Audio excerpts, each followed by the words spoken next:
cuando nos acusan de robo, qué es lo que podemos hacer, pero pongan mucha atención. Desde el punto de vista del inocente. Iván Estrada está con nosotros para platicarnos, es abogado, por supuesto, y también perito para decirnos qué podemos hacer cuando alguien está, no sé si nos está levantando un falso, nos está diciendo algo que no hicimos. ¿Qué podemos hacer, Iván? Bienvenido. Es correcto. Buenos días, muy buenos días a todos. Mira, este tema es muy común. Normalmente hay tipo de personas que se les ocurre levantar denuncias falsas.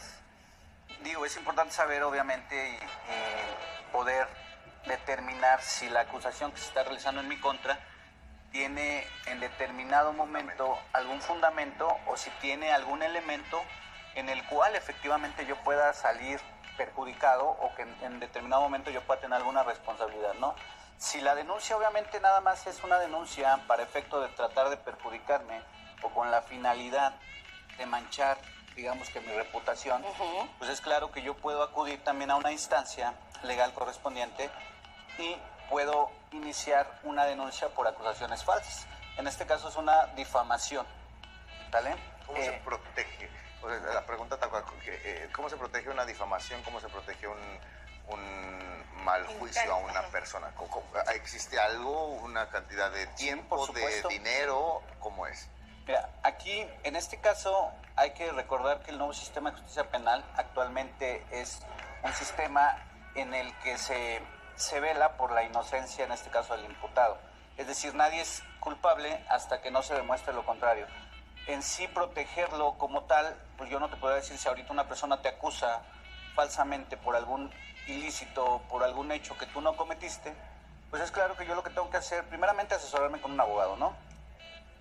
Ahora sí que posterior a ello tengo que presentarme ante una instancia, en este caso sería el Ministerio Público, yo desahogar los elementos probatorios para yo acreditar en determinado momento la inocencia de la que yo estoy presumiendo, o en su defecto ni siquiera es necesario hacerlo, ¿eh? Aquí a final de cuentas quien tendrá la carga de la prueba para acreditar que efectivamente yo cometí el hecho o el acto por el cual se me está acusando, en este caso tiene que ser la representación social o bien el Ministerio Público.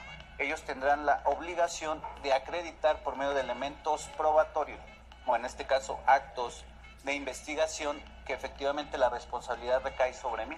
Si el Ministerio Público no lo realiza de esa manera, pues obviamente la responsabilidad va a ser una responsabilidad nula o van a faltar elementos para que se me pueda a mí penalizar por el acto por el cual se me está acusando. ¿Y qué clase de pruebas tendría que tener la persona que está acusando a otra, pues, de robo? Porque se me viene algo muy concreto en la cabeza, un ejemplo muy concreto. Por ejemplo, las personas que trabajan en casa, ¿no?, que nos ayudan en casa, de repente a lo mejor creen que no pueden ser protegidas y sienten esa amenaza de parte del patrón o de su patrona, de decirte, pero vas a ver, te voy a meter a la cárcel. Y a lo mejor, de verdad, hay gente muy honesta. Sí. Hay de todo en la viña del Señor, dicen, ¿verdad? Pero sí hay muchas personas que son muy honestas y normalmente de repente puede pasar como un caso, te estoy diciendo como un caso muy concreto. Estas personas, dices, a un abogado. Hay personas que dicen, ¿y yo cómo pago un abogado? ¿Qué podría ser esta gente que ganó y se me está, la patrona, yo no fui, yo tengo pruebas? ¿Qué podría ser esta persona? ¿A dónde tendría que acudir? ¿Cuáles serían las pruebas que tendrá que presentar el patrón o la patrona para realmente meterlo o meterla a la cárcel? Alguien del que trabaje, no lo sé. ¿Cómo es este proceso? Y también agregando una pregunta a lo que dice Miriam, una vez que se haya esclarecido este tema y que sí resultó inocente la persona que trabaja en casa, ¿qué sigue ahí? ¿Le tienen que pagar alguna cantidad de dinero o cómo? Una contrademanda, efectos, no sé. Ok, en estos casos, el que tú mencionas es un caso muy común, se da infinidad de veces. Normalmente cuando una persona ya, vamos, que no sea solamente un trabajador de casa, un trabajador doméstico, sino en cualquier empresa se ha dado este hecho, muchas veces el patrón o la fuente de trabajo, con la finalidad de deshacerse del trabajador y evitar a lo mejor el pago de indemnizaciones correspondientes, inician con este tipo de actos, o asesorados malévolamente o malamente, pues ellos tratan de a lo mejor en determinado momento intimidar al trabajador y decirle, sabes que si tú no renuncias por las buenas, solamente yo te voy a presentar una denuncia por un robo, porque tomaste algo sin mi autorización, sin mi permiso. Es muy importante saber que en estos casos sí hay forma, claro, de protegerse por parte del trabajador. Y una de las formas es que cuando yo inicio una relación laboral en alguna empresa, esta es protección tanto para el trabajador como para la empresa. Siempre es importante documentar toda la actividad que yo voy a realizar.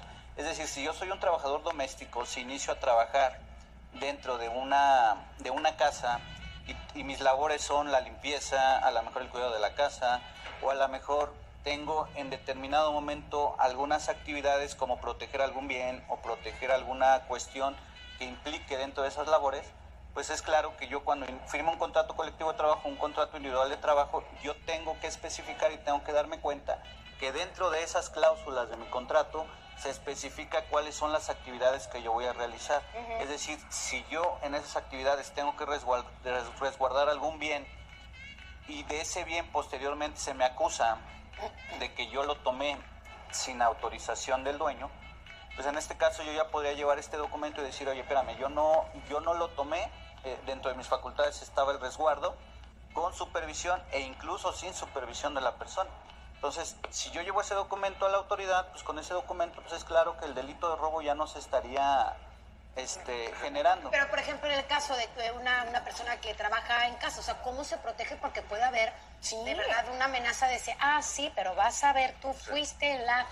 Sí, claro. Lo que dijo Sam se me hizo, lo que te preguntó, muy interesante. A ver, no la pudieron o no lo pudieron meter o acusar por robo. Sí, esta no lo persona, comprobaron. ¿cómo puede actuar? Porque, oye, la dañó. Sí, moralmente. En su persona, Gastó. emocionalmente, en ir, venir, o sea, dice, bueno, entonces, patrona, pues... ¿Cómo se genera Exactamente. una cuota para pagar? O sea, ¿en base a qué? Mira, aquí básicamente la ley no previene esa situación en cuanto a que hasta que no termine un procedimiento legal, yo ya podría iniciar otro proceso en el cual yo acreditar que efectivamente fui acusado ilícitamente o ilegalmente por hechos falsos, no hechos que yo no cometí, y por supuesto yo puedo contrademandar.